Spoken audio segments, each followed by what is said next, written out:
എന്താണ് മാഷെ ഈ AMMA എന്ന് പറയുന്ന സിനിമാ സംഘടനയിൽ സംഭവിക്കുന്നത്? ഇപ്പം മുൻ മന്ത്രിയും അമ്പലപ്പുഴയിലും CPM-നകത്തൊക്കെ വലിയ കൊടുങ്കാറ്റായി മാറിയ നിലവിലത്തെ MLA, Ambalappuzha MLA G. Sudhakaran വളരെ ഞെട്ടിപ്പിക്കുന്നതും ശ്രദ്ധേയവുമായിട്ടുള്ള ഒരു കമൻറ്റ് ഈ വിഷയത്തിൽ അറിയിച്ചിരിക്കുകയാണ്. അദ്ദേഹം പറയുന്നത് താരസംഘടനയായിട്ടുള്ള അമ്മ പിരിച്ചുവിടണമെന്നാണ്. ഈ സംഘടന കേരളീയ സമൂഹത്തിന് ഒരു തരത്തിലുള്ള സ്വാധീനവും ചെലുത്തുന്നില്ല. സാധാരണക്കാർക്ക് യാതൊരു താല്പര്യവുമില്ലാത്ത കാര്യങ്ങളാണ് സംഘടനയിൽ നടക്കുന്നത്. സാഹിത്യ ലോകത്ത് തനി ഗ്രൂപ്പിസമാണ്, സിനിമയിൽ അതിനേക്കാൾ മോശമാണ്. അമ്മ എന്നൊരു സംഘടന, എന്തൊരു വഴക്കാണ് അവിടെ, എന്ത് കാര്യം? ഇവർ കേരളീയ സമൂഹത്തിന് എന്തെങ്കിലും സ്വാധീനം ചെലുത്തുന്നുണ്ടോ? സാധാരണക്കാർക്കൊന്നും ഇതിനെപ്പറ്റി അറിയാൻ യാതൊരു താല്പര്യവുമില്ല. അവർ സിനിമ കണ്ട് ഇഷ്ടപ്പെടുന്നുണ്ടാകാം. അമ്മ എന്ന സംഘടനയിൽ നടക്കുന്ന കാര്യങ്ങൾക്ക് നാട്ടുകാർക്ക് യാതൊരു താല്പര്യവുമില്ല. പിന്നെ അദ്ദേഹം പറയുന്ന കാര്യമുണ്ട്, ഈ സാധാരണക്കാർക്ക് ഈ സംഘടനയിൽ നടക്കുന്ന കാര്യങ്ങൾ അറിഞ്ഞിട്ട് എന്ത് പ്രയോജനമാണ് എന്നുള്ളതാണ്. ശരിക്കും പറഞ്ഞു കഴിഞ്ഞാൽ അമ്മയുടെ ഈ വിഷയം നമ്മളൊന്ന് പഠിക്കുകയാണെങ്കിൽ എങ്ങനെ ഒരു സംഘടനയെ തകർക്കാം എന്നതിൻ്റെ ക്ലാസിക് എക്സാമ്പിളാണ് അമ്മ. ഒരു സംഘടന തകർക്കണമെന്ന് ഏതെങ്കിലും ഒരാൾക്ക് ആഗ്രഹമുണ്ടെങ്കിൽ എന്താണ് അമ്മയിൽ നടക്കുന്നത് എന്ന് കൃത്യമായി പഠിച്ചു കഴിഞ്ഞാൽ ആ സംഘടനയെ തകർക്കാൻ പറ്റും. എങ്ങനെയാണ് മാഷ് വിലയിരുത്തുന്നത്? അല്ലെ, G. സുധാകരൻ പറഞ്ഞ അഭിപ്രായം ഒരുപക്ഷെ നമ്മൾ ഒരു സോഷ്യൽ പെർസ്പെക്റ്റീവിൽ നിന്നുകൊണ്ട് പരിശോധിക്കുന്ന സമയത്ത് വളരെ പ്രസക്തമായ ഒരു അഭിപ്രായ പ്രകടനമാണ് സോഷ്യൽ പെർസ്പെക്റ്റീവ്. പക്ഷേ അമ്മ എന്ന് പറയുന്ന സംഘടന നമ്മളത് കുറച്ചും കൂടി വിശേഷിപ്പിച്ച് പറഞ്ഞാൽ താരസംഘടനയാണ്. അമ്മ എന്ന് വിളിക്കരുത് പക്ഷേ, പറയാൻ അതെ, അമ്മ എന്ന് വിളിക്കാൻ പാടില്ല. അല്ല, അമ്മ എന്ന് പറഞ്ഞാൽ വളരെ വിശിഷ്ടമായിട്ടുള്ള അങ്ങനെ അല്ല. ഇതിപ്പോൾ വെറുതെ നമ്മളതങ്ങനെ ആ രീതിയിൽ വ്യാഖ്യാനിക്കുകയൊക്കെ ചെയ്ത് കഴിഞ്ഞാൽ വലിയ പ്രശ്നങ്ങളുള്ള സംഭവമാണല്ലോ. അത് വിട്. AMMA എന്ന് പറയുന്ന ഈ സംഘടന എന്തുകൊണ്ട് ആണ് വാർത്തകളിൽ ഇടം പിടിക്കുന്നത്? വാർത്തകളിൽ ഇടം പിടിക്കാനായിട്ട് അതിൻ്റെ സാധ്യത എന്ന് പറയുന്നത് അതിലെ അംഗങ്ങൾ തന്നെയാണ്. കാരണം അവരെല്ലാം തന്നെ സെലിബ്രിറ്റികളാണ്, സിനിമയിൽ പ്രശസ്തരായി തീർന്നവരാണ്. അപ്പോൾ സിനിമയിൽ പ്രശസ്തരായി തീർന്നവർ സാധാരണക്കാരെ സംബന്ധിച്ചിടത്തോളം അവർ ആകാശത്തെ നക്ഷത്രങ്ങളെ പോലെ. ഇവരെല്ലാം പല പരിപാടികൾക്കൊക്കെ പങ്കെടുക്കാനായിട്ട് വരുന്ന സമയത്ത് സാധാരണക്കാർ ഇവരുടെ ശരീരത്തിൽ നുള്ളി നോക്കും, തടവി നോക്കും, തപ്പി നോക്കുകയൊക്കെ ചെയ്യും. നമ്മൾ കണ്ടിട്ടുള്ളതാണ്, ആണായാലും പെണ്ണായാലും ഒക്കെ സ്ഥിതി. എന്നുവെച്ചാൽ അത്രമാത്രം ആവേശമാണ് ഈ താരങ്ങൾക്ക് സാധാരണക്കാരായിട്ടുള്ള ആളുകൾ നൽകുന്നത്. അവിടെയാണ് G. സുധാകരൻ ശ്രദ്ധിക്കേണ്ട ഒരു കാര്യം. എന്താണ് ഇവർക്ക് സാധാരണക്കാരിലുള്ള സ്വാധീനം എന്ന് വെച്ചാൽ ഇതാണ് സ്വാധീനം. G. സുധാകരനും അതേപോലെ തന്നെ ശ്വേതാ മേനോനും ഒരു പരിപാടിയിൽ പങ്കെടുത്തു കഴിഞ്ഞാൽ ആളുകൾ ശ്രദ്ധിക്കുന്നത് ആരായിരിക്കും? ശ്വേതാ മേനോനായിരിക്കും, G. സുധാകരനെ അല്ല. പക്ഷേ ഗൗരവമായിട്ട് സമൂഹത്തിൻ്റെ പ്രശ്നങ്ങളെല്ലാം ഹാൻഡിൽ ചെയ്യുന്ന ആരാണ്? G. സുധാകരനാണ്. അത് G. സുധാകരൻ്റെ മാത്രമല്ല പ്രശ്നം. പിണറായി മുഖ്യമന്ത്രിയായിരിക്കുന്ന സമയത്ത് അദ്ദേഹം ഒരു ചടങ്ങിൽ പങ്കെടുക്കുമ്പോൾ അദ്ദേഹത്തിനോടൊപ്പം ശ്വേതാ മേനോൻ പങ്കെടുത്ത ശ്വേതാ മേനോനാണ് ശ്രദ്ധ വരുന്നത്. VD സതീശൻ പ്രതിപക്ഷ നേതാവായിരിക്കുന്ന സമയത്ത്, ഇപ്പോൾ മുഖ്യമന്ത്രി ആയിരിക്കുന്ന സമയത്തും അദ്ദേഹത്തിനൊപ്പം ശ്വേതാ മേനോൻ പങ്കെടുത്ത ശ്വേതാ മേനോനാണ് ശ്രദ്ധ വരുന്നത്. അതെന്തുകൊണ്ട് എന്ന് നമ്മൾ പഠിക്കേണ്ടതും മനസ്സിലാക്കേണ്ടതാണ്. ഇത് സാധാരണക്കാരുടെ വിഷയമാണ്. ഇപ്പോൾ സാധാരണക്കാർക്ക് താര ആരാധന എന്നത് പ്രധാനപ്പെട്ട കാര്യമാണ്. അവർക്ക് താരസംഘടനയിൽ ഉണ്ടാകുന്ന പ്രശ്നങ്ങളെക്കുറിച്ച് അറിയാനായിട്ടുള്ള ഉത്കണ്ഠ എന്ന് പറയുന്നത് ഒളിഞ്ഞു നോട്ടത്തിൻ്റെ അടിസ്ഥാനത്തിൽ പരിശോധിക്കാൻ പാടില്ല. ഒളിഞ്ഞു നോക്കുന്നതിൽ എല്ലാവർക്കും ഒരു സുഖമുണ്ട്. ആ സുഖമാണ് ഇവരിതിനകത്ത് അനുഭവിച്ചുകൊണ്ടിരിക്കുന്നത്. അതുകൊണ്ടാണ് അത് കൂടുതൽ പ്രസക്തമായി തീരുന്നതും അത് വാർത്താ പ്രാധാന്യമുള്ളതായി തീരുന്നതും അത് മാർക്കറ്റ് ചെയ്യപ്പെടുന്നത്. മാർക്കറ്റ് ചെയ്യാനുള്ളതുണ്ട് അതിനകത്ത്. ഇവരൊക്കെ മാർക്കറ്റിംഗ് പോസിബിലിറ്റീസ് തരുന്നത്. ആ വിഴുപ്പലക്കൽ കേൾക്കാൻ ആളുകൾക്ക് താല്പര്യമുണ്ടെന്നേ. ഇവരുടെ വിഴുപ്പലക്കൽ അതിൻ്റെ പേരിലേ. സാധാരണക്കാരുടെ വിഴുപ്പലക്കൽ ആരെങ്കിലും കേൾക്കാൻ താല്പര്യം കാണിക്കും? ഇല്ല. ചിലപ്പോൾ അയൽക്കാരൊക്കെ കേട്ടെന്നിരിക്കും, അതല്ലാണ്ടൊരു സമൂഹം കേൾക്കാൻ തയ്യാറാവില്ല. സമൂഹം ഇവരുടെ വിഴുപ്പലക്കൽ കേൾക്കാനായിട്ട് തൽപരരാണ്. അതുകൊണ്ടാണ് ആ വിഴുപ്പലക്കലുകൾ എന്ത് ചെയ്യുന്നത്? മാധ്യമങ്ങൾ പുറത്തുവിടുന്നത്. മാധ്യമങ്ങളിൽ ഇത് മുഴുവൻ പ്രചരിപ്പിക്കുന്നത്. എനിക്ക് തോന്നുന്നു ഏതോ ഒരു മാധ്യമം ഞങ്ങൾ ഈ വിഴുപ്പലക്കിൽ കാണിക്കാനില്ലെന്ന് പറഞ്ഞിട്ട് അല്ലേ? മറ്റെന്തൊക്കെ ഇത് ബിഗ് ടിവി അരൂരിന്റെ അല്ലേ? അപ്പൊ അതൊക്കെ അങ്ങനെ ഉണ്ടാവും. അവരിതുവരെ സംപ്രേഷണം ചെയ്തിട്ടില്ല. അതെ. അപ്പൊ എല്ലാവരും സംപ്രേഷണം ചെയ്യുന്നത് അതുകൊണ്ട് ഞാൻ അത് മാറ്റി നിർത്തിയാരേ. പക്ഷേ ഇപ്പൊ സിനിമ ഏത് പ്രസ്ഥാനവും നല്ല രീതിയിൽ പോകണം. നമുക്ക് അതിന്റെ സംഘടനാപരമായിട്ടുള്ള പ്രശ്നങ്ങളിലേക്ക് വരാം. തീർച്ചയായിട്ടും നല്ല സംഘടന വേണം. പക്ഷെ എന്താണ് അമ്മയിൽ നടക്കുന്നത്? അല്ല, ഇതിന്റെ പ്രശ്നം എന്താണെന്ന് വെച്ചാല് ഈ സംഘടന എന്ന് പറയുന്നത് എന്തിനാണ് ആ സംഘടന അതിനകത്ത് പ്രവർത്തിക്കുന്നതായിട്ടുള്ള ആർട്ടിസ്റ്റുകളുടെ താല്പര്യങ്ങൾ സംരക്ഷിക്കുന്നതിനും അവർക്ക് വേണ്ടി നിലനിൽക്കുന്നതിനും വേണ്ടിയുള്ള സംഘടന. അതാണല്ലോ ഏറ്റവും ബേസിക് ആയിട്ട് അതിനെക്കുറിച്ച് പറയാം. എല്ലാ സംഘടനകൾക്കും അങ്ങനെ ഒരു ലക്ഷ്യമുണ്ട്. ഏത് സംഘടന എടുത്താൽ ആ സംഘടനയ്ക്കകത്ത് നിൽക്കുന്ന ആളുകളുടെ ഉന്നമനം, അവരുടെ വളർച്ച, അവരുടെ വികാസം, അവരുടെ താല്പര്യ സംരക്ഷണം, അതൊക്കെയാണ് ഏറ്റവും പ്രധാനപ്പെട്ടതായിട്ട് വരുന്നത്. ഇപ്പോൾ നമ്മളൊരു പാർട്ടി, കോൺഗ്രസ് എന്ന് പറയുന്നൊരു പാർട്ടി നമ്മളെടുത്താൽ ആ പാർട്ടി ഇന്ത്യയിൽ സ്വാതന്ത്ര്യത്തിന് വേണ്ടി പോരാടിയ ഒരു പ്രസ്ഥാനമാണ്. പിന്നെ അതിൻ്റെ തുടർച്ചയിലാണ് ഇപ്പോൾ ഉള്ള ആളുകളൊക്കെ നിൽക്കുന്നത്. അപ്പോൾ അവർക്ക് ഒരു സമൂഹത്തെക്കുറിച്ചുള്ള കൺസെപ്റ്റ് അവരുടെ മുന്നിൽ RSS, ഇതേപോലെ തന്നെ രാഷ്ട്രീയ സ്വയം സേവക് എന്ന് പറയുന്ന ആ സംഘം, അവർക്കും ഇതേപോലെ തന്നെ ചില പ്രത്യേകമായിട്ടുള്ള ലക്ഷ്യങ്ങളുണ്ട്. ആ ലക്ഷ്യ സാക്ഷാത്കാരത്തിന് വേണ്ടി ഒരു പ്രത്യേക കമ്മ്യൂണിസ്റ്റ് പാർട്ടി. ഇതൊക്കെ നമ്മൾ പരിശോധിക്കുമ്പോൾ 100 വർഷക്കാലമായിരിക്കുന്ന RSS എന്ന് പറയുന്നത് ഇതുവരെയും പിളർന്നിട്ടില്ല. അതാണ് പക്ഷേ ഏറ്റവും പ്രധാനപ്പെട്ട അത് പ്രധാനപ്പെട്ട ഒരു കാര്യമാണ്. കമ്മ്യൂണിസ്റ്റ് പാർട്ടി പിളർന്ന എത്രയോ കഷ്ണങ്ങളായി. ഇപ്പം BJPയുടെ അടിത്തട്ടിലെ ഏറ്റവും വലിയ ശക്തിയായിട്ടുള്ള RSS, നമ്മൾ ഈ സംഘടനാ സംവിധാനങ്ങളുടെയൊക്കെ ഒരു കരുത്തിനെ പറ്റിയിട്ടും അതിനെ പറ്റിയിട്ടൊക്കെ പഠിക്കുമ്പോൾ തീർച്ചയായിട്ടും മനസ്സിലാക്കേണ്ട ഒരു പ്രസ്ഥാനം തന്നെയാണ് RSS എന്ന് പറയുന്നത്. കോൺഗ്രസിൽ തമ്മിലടി, മറ്റു പാർട്ടികളിൽ തമ്മിലടി, ഈ തമ്മിലടിയെ മുഴുവൻ ഉപയോഗിക്കുന്ന BJP. പക്ഷെ RSSനെ ഒട്ട് പിളർത്താനും ഇവർക്ക് പറ്റുന്നുമില്ല. അല്ല, RSS എന്ന് പറയുന്നതിൻ്റെ സംഘടനാ സംവിധാനം അങ്ങനെയാണ്.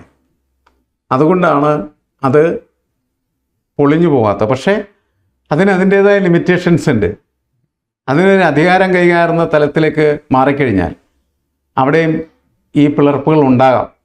അത് ഒഴിവാക്കാൻ വേണ്ടിയിട്ടാണ് അവർ അധികാരത്തിൽ മാറി നിൽക്കുകയും അധികാരത്തെ നിയന്ത്രിക്കുന്ന ശക്തിയായിട്ട് പ്രവർത്തിക്കുകയും ചെയ്തത്. പക്ഷേ ഇവിടെ എന്തിനേയും ഒരു കോമൺ ഗോൾ ഉണ്ടാകണം. ആ കോമൺ ഗോളിലേക്ക് എല്ലാവരും ചേർന്ന് പ്രവർത്തിക്കുമ്പോഴാണ് ആ ലക്ഷ്യം കൃത്യമായിട്ട് പ്രാവർത്തികമാക്കാൻ പറ്റുക. ഇപ്പൊ കഴിഞ്ഞ ദിവസം തന്നെ ഹൻസിബ, നടിമാര് പോലും പറഞ്ഞത് ഈഗോയും പരസ്പരം ചളിവാരി എറിയലുമാണ് അമ്മയിൽ നടക്കുന്നതെന്നാണ്. ഒരു സിനിമാ സംഘടനയിൽ നടക്കേണ്ടത് ഇതാണോ? അപ്പൊ ഈ കോമൺ ഗോൾ മറന്നുകൊണ്ട് വ്യക്തി താല്പര്യങ്ങളിലേക്ക് ആളുകൾ മാറുമ്പോൾ സംഭവിക്കുന്നതാണല്ലോ സംഘടനയുടെ പിളർപ്പ് എന്ന് പറയുന്നത്. വ്യക്തി താല്പര്യങ്ങളും സംഘടനാ താല്പര്യങ്ങളും എക്കാലത്തും സംഘടനാ സംവിധാനത്തിനകത്ത് സംഘർഷത്തിലായിരിക്കും. ശരിയല്ലേ? തീർച്ചയായിട്ടും. അപ്പോൾ സാധാരണ രീതിയിൽ എന്താണ് ചെയ്യുക? വ്യക്തി താല്പര്യങ്ങൾ സംഘടനാ താല്പര്യങ്ങൾക്ക് വിധേയമാക്കുക. സംഘടനാ താല്പര്യമാണ് ഏറ്റവും പ്രധാനപ്പെട്ടത്. നമ്മൾ ഈ ആധുനിക കാലത്ത് വലിയ മാനേജ്മെൻറ്റ് സംവിധാനങ്ങളെക്കുറിച്ച് പഠിക്കും. അപ്പോൾ മാനേജ്മെൻറ്റ് സംവിധാനത്തിനകത്ത് അല്ലെങ്കിൽ MBA പഠിക്കുന്ന ഒരു വിദ്യാർത്ഥി പ്രധാനമായിട്ട് പഠിക്കുന്ന പേപ്പറുകളിലൊന്നാണ് ഓർഗനൈസേഷണൽ ബിഹേവിയർ എന്ന് പറയുന്ന സാധനം. ഓർഗനൈസേഷണൽ ബിഹേവിയർ എന്ന് പറയുന്നത് ഇതാണ്. സംഘടനാ സംവിധാനത്തിൻ്റെ സ്വഭാവത്തെക്കുറിച്ച് പഠിപ്പിക്കുന്നതാണ്. ഒരു ഓർഗനൈസേഷനിൽ കീഴിൽ എങ്ങനെയാണ് അതിൽ പ്രവർത്തിക്കുന്നതായിട്ടുള്ള ജീവനക്കാർ, അത് അതിൻ്റെ ഹൈറാർക്കിക്കൽ ഓർഡറിലെ മാനേജിംഗ് ഡയറക്ടർ മുതൽ താഴെ പിയൂൺ വരെയുള്ള എല്ലാ ആളുകളും എങ്ങനെ പ്രവർത്തിക്കണം എന്ന് കൃത്യമായിട്ട് പഠിപ്പിക്കുന്നുണ്ട്. പഠിപ്പിക്കുക മാത്രമല്ല ചെയ്യുന്നത്, അതിനനുസരിച്ച് അവരെ പാകപ്പെടുത്തിയെടുക്കുകയും അവരുടെ മൈൻഡ് അങ്ങനെ സെറ്റ് ചെയ്യുകയും ചെയ്യുന്നുണ്ട്. അങ്ങനെ സെറ്റ് ചെയ്താൽ മാത്രമാണ് അതിനനുസരിച്ച് പ്രവർത്തിക്കുന്ന ഒരു സംവിധാനമായിട്ട് മാറുകയും ആ പ്രസ്ഥാനം വളരുകയും വികസിക്കുകയൊക്കെ ചെയ്യുന്നത്. സംഘടന എന്ന് പറയുന്നത് നമ്മൾ വിചാരിക്കുന്ന മാതിരി ക്ലബ്ബോ രാഷ്ട്രീയ പാർട്ടിയോ മാത്രമല്ല.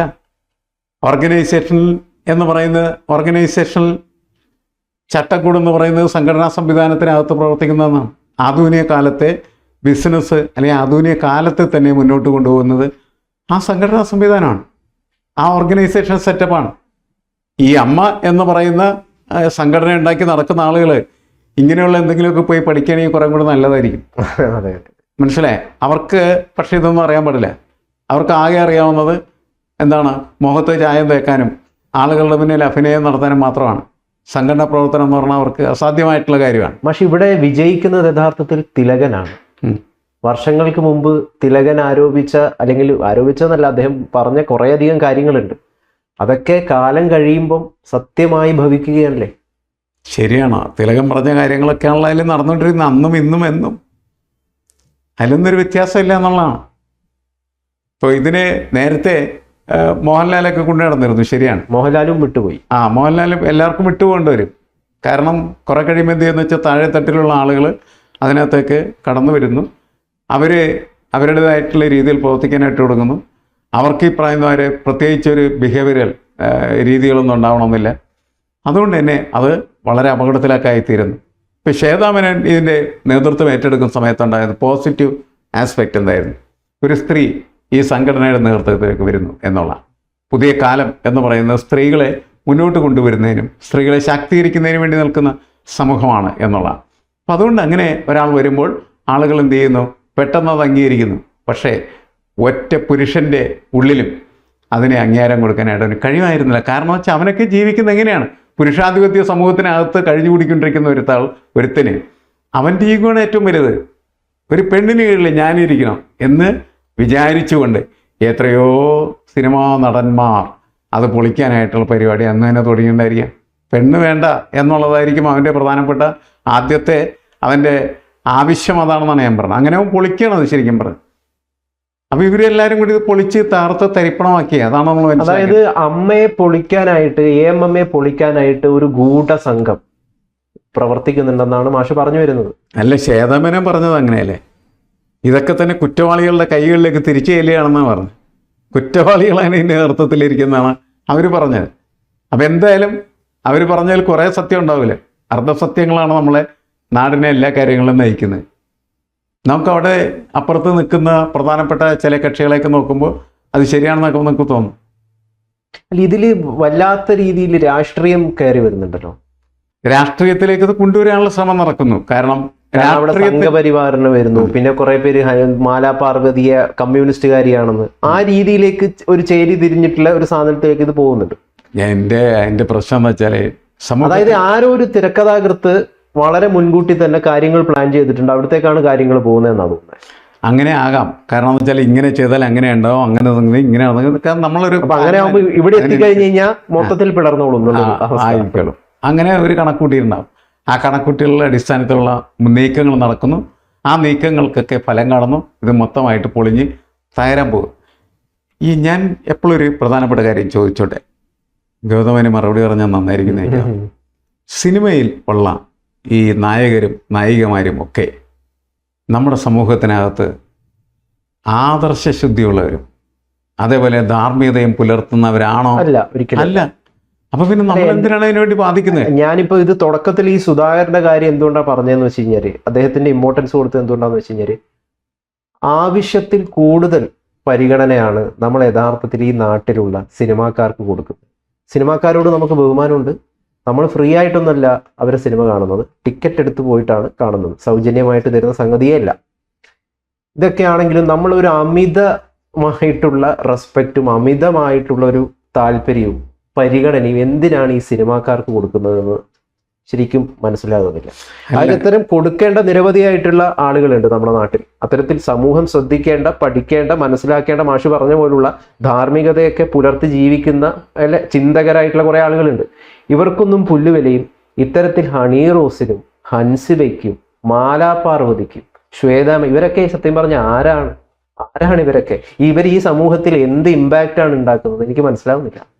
ഇവരുണ്ടാക്കുന്ന ഇമ്പാക്റ്റ് എന്ന് പറയുന്നത് എന്താണ് എന്ന് ചോദിച്ചാൽ ഞാൻ നേരത്തെ പറഞ്ഞതാണ്. പിണറായി വിജയൻ മുഖ്യമന്ത്രിയായിരിക്കുന്ന സമയത്തോ അല്ലെങ്കിൽ വി.ഡി. സതീശൻ മുഖ്യമന്ത്രിയായിരിക്കുന്ന സമയത്തോ അവർ പങ്കെടുക്കുന്ന ഒരു ചടങ്ങിൽ ഇവരാരെങ്കിലും പങ്കെടുത്താൽ അവരെ ജനം ശ്രദ്ധിക്കാതെ പോവുകയും ഇവരെ ശ്രദ്ധിക്കുകയും ചെയ്യുന്നു. ഇതാണ് നമ്മുടെ സമൂഹത്തിൻ്റെ ഇന്നത്തെ പ്രശ്നമാണ്. സമൂഹത്തിന് വെളിവില്ല, ആ കാര്യത്തിൽ ഒരു തർക്കമില്ല. ഇപ്പം ഏറ്റവും മലയാളത്തിലെ ദൃശ്യമാധ്യമങ്ങളിൽ വളരെ ഉയർന്ന നിലയിലുള്ള മുതിർന്ന മാധ്യമ പ്രവർത്തകനായിട്ട് അറിയപ്പെടുന്ന ഒരാളാണ് ശശികുമാർ. അദ്ദേഹം ഈ ഏഷ്യാനെറ്റ് തുടങ്ങുന്ന കാലത്ത് പറഞ്ഞിട്ടുള്ളൊരു കോട്ടുണ്ട്. അതായത് സമൂഹത്തിന് വേണ്ടത് മയക്കുമരുന്നായിരിക്കും, പക്ഷേ ആ മയക്കുമരുന്ന് വിൽപ്പന നടത്തലല്ല മാധ്യമങ്ങളുടെ ജോലി. അതെ, അതായത് സമൂഹത്തിൻ്റെ ആവശ്യം എന്ന് നമ്മൾ പറയുന്നത് എന്താണ് എന്ന് ചോദിച്ചാൽ ഏറ്റവും അധമമായ കാര്യങ്ങളായിരിക്കും. അത് വിളമ്പുന്ന ജോലിയല്ല മാധ്യമങ്ങൾക്കുള്ളത്. മാധ്യമങ്ങൾ അത് തിരിച്ചറിഞ്ഞ് ജനങ്ങളെ തിരുത്താനായിട്ട് ശ്രമിക്കേണ്ടവരാണ്. ഇപ്പം നമ്മൾ ഹുയിസ് എ ലീഡർ എന്ന് ചോദിക്കുമ്പോൾ ജനങ്ങൾ ഇഷ്ടമുള്ള സ്ഥലത്തേക്ക് സഞ്ചരിക്കാൻ ആഗ്രഹിക്കുന്നവനല്ല നേതാവ്. നേതാവ് ആഗ്രഹിക്കുന്ന ഇടത്തേക്ക് ജനങ്ങൾ സഞ്ചരിക്കണം. അങ്ങനെ നേതാവ് ആഗ്രഹിക്കുന്ന സ്ഥലത്തേക്ക് ജനങ്ങളെ സഞ്ചരിപ്പിക്കാനുള്ള കഴിവാണ് ഒരു സമൂഹത്തിൽ യഥാർത്ഥത്തിൽ വേണ്ടത് എന്നാണ് നമ്മൾ മനസ്സിലാക്കേണ്ടത്. അങ്ങനെ ഉള്ള ഒരു കാഴ്ചപ്പാടെന്ന് പറയുന്നത് ഒരിക്കലും ആരുടെ ഭാഗത്തുനിന്ന് വരുന്നില്ല, മാധ്യമങ്ങളുടെ ഭാഗത്തുനിന്ന് വരുന്നില്ല. അതുകൊണ്ട് സ്വാഭാവികമായിട്ടും ഇവർക്കൊക്കെ അമിതമായ പ്രാധാന്യം കിട്ടുന്നുണ്ട്. ഇവരുണ്ടാക്കുന്ന ഇമ്പാക്റ്റുകൾ സമൂഹത്തിൻ്റെ പുരോഗതിയെ സംബന്ധിച്ചിടത്തോളം വളരെ വളരെ നിസ്സാരമായിരിക്കും. ഒരു പ്രമുഖനായിട്ടുള്ള സയൻറ്റിസ്റ്റ്, ശാസ്ത്രജ്ഞൻ പല കണ്ടുപിടുത്തങ്ങളും നടത്തി മുന്നോട്ട് പോകുന്നു. അവരെ ആര് ബഹുമാനിക്കുന്നു? ഈ സമൂഹം ബഹുമാനിക്കുമോ? ഇല്ല.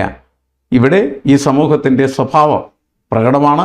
അത് കൃത്യമായിട്ട് ഈ AMMA പോലെയുള്ള സംഘടനകളുടെ ഗോസിപ്പുകളിൽ ആളുകൾ കഴുത്ത് വെച്ച് കൊടുക്കുന്ന സമയത്ത് കൃത്യമായിട്ട് നമുക്ക് തിരിച്ചറിയാൻ കഴിയും. ഗോസിപ്പുകൾ എന്ന് പറയുമ്പോൾ ഇങ്ങനെ പല ഗോസിപ്പുകൾ ഇപ്പോൾ ശ്വേതാ മേനോനെ പറ്റിയിട്ടൊക്കെ പുറത്തു വരുന്നുണ്ട്. ഇപ്പം അവർ 3ാമത് വിവാഹം കഴിക്കാൻ പോകുന്നു, 2ാം ഭർത്താവുമായിട്ട് പിരിഞ്ഞിട്ട് എന്നൊക്കെ പറഞ്ഞിട്ടുള്ള ഗോസിപ്പുകളൊക്കെ വരുന്നുണ്ട്. അതൊന്നും സത്യമാണോ എന്ന് നമുക്കറിയില്ല. എന്തായാലും മാഷ് പറഞ്ഞൊരു വളരെ പ്രസക്തമായിട്ടുള്ള ഒരു കാര്യമുണ്ട്. സമൂഹത്തിൻ്റെ ബോധവും നിലവാരവും തീരുമാനിക്കുന്നത് ഇവിടുത്തെ മാധ്യമങ്ങളാണ്. അത് ശരിയാണ്. അങ്ങനെയാണ് മാധ്യമങ്ങൾ ധരിച്ചു വച്ചിരിക്കുന്നത്. അങ്ങനെ മാധ്യമങ്ങൾ എന്ത് ചെയ്യാന്ന് വെച്ച് കഴിഞ്ഞിട്ടുണ്ടെങ്കിൽ ജനങ്ങളോട് പറയണം, നിങ്ങൾക്ക് ഇന്നതാണ് വേണ്ടത്, നിങ്ങൾക്ക് തുണിയില്ലാത്ത ചിത്രങ്ങളാണ് കാണേണ്ടത്, ഞങ്ങളത് കാണിക്കും. അതിലെന്താണ് ശരിയുള്ളത്? അതാണോ ശരിക്കും മാധ്യമങ്ങളുടെ ഉത്തരവാദിത്വം എന്ന് പറയുന്നത്? നമ്മൾ ഈ മാധ്യമങ്ങളെക്കുറിച്ച് പറയുന്ന സമയത്ത് ഒരു വാചകം ഉണ്ടല്ലോ, ഫോർത്ത് എസ്റ്റേറ്റിൻ്റെ ജോലി എന്ന് പറഞ്ഞാൽ വാച്ച് ഡോഗ് ജേർണലിസം എന്ന് വെച്ചാൽ അതിൻ്റെ അർത്ഥം എന്താണ്? നിങ്ങൾ ഈ സമൂഹത്തിൻ്റെ കാവലായിരിക്കണം എന്നാണ് പറയുന്നത്. ഈ സമൂഹത്തിനെ എപ്പോഴെങ്കിലും വഴിതെറ്റുമ്പോൾ അത് ചൂണ്ടിക്കാണിച്ച് അവരെ തിരുത്തി ശരിയായ ദിശയിലേക്ക് സഞ്ചരിക്കാനായിട്ട് പ്രേരിപ്പിക്കേണ്ടവരാണ് മാധ്യമങ്ങളും മാധ്യമപ്രവർത്തകരും. അത് മറന്ന് അവർ പ്രവർത്തിക്കുമ്പോഴാണ് ഈ ദുരന്തങ്ങളുണ്ടാകും. അതായത് ഈ സിനിമാക്കാരുടെ അടിമകളാകേണ്ട മാധ്യമങ്ങൾ എന്നുള്ളതാണ് പറയാനുള്ളത്. അതെ, അവരതാണ് മനസ്സിലാക്കേണ്ടത്. സിനിമാക്കാരുടെ മാത്രമല്ല, അവരാരും അടിമകളാകേണ്ടതില്ല. ജനങ്ങൾക്ക് എന്താണോ വേണ്ടത് എന്ന് കൃത്യമായിട്ട് മനസ്സിലാക്കണം എന്ന് പറഞ്ഞാൽ അവരുടെ രുചി മനസ്സിലാക്കലല്ല, ഒരു സമൂഹത്തിലെ ജനം എങ്ങനെയായിരിക്കണം ചിന്തിക്കേണ്ടത്. ഒരു സമൂഹത്തിന്റെ ജീർണത തിരിച്ചറിഞ്ഞ ജീർണതയ്ക്കെതിരെയുള്ള പോരാട്ടം നടത്തേണ്ടവരാണ് മാധ്യമപ്രവർത്തകർ. അതവർ ചെയ്യുന്നില്ല. എന്തായാലും ഒരു കാര്യം നമുക്ക് കൃത്യമായിട്ട് വ്യക്തമായി, ഒരു സംഘടന എങ്ങനെ പൊളിക്കണം എന്നതിൻ്റെ ക്ലാസിക് ഉദാഹരണമാണ് ഈ AMMA എന്ന് പറയുന്നത്. അതുകൊണ്ട് അത്തരത്തിലൊരു സംഘടനയും അമ്മ പോലെ പ്രവർത്തിക്കാൻ പാടില്ല, പ്രവർത്തിക്കാതെ ആയി തീരാതിരിക്കട്ടെ എന്ന് നമുക്ക് ആഗ്രഹിക്കാം.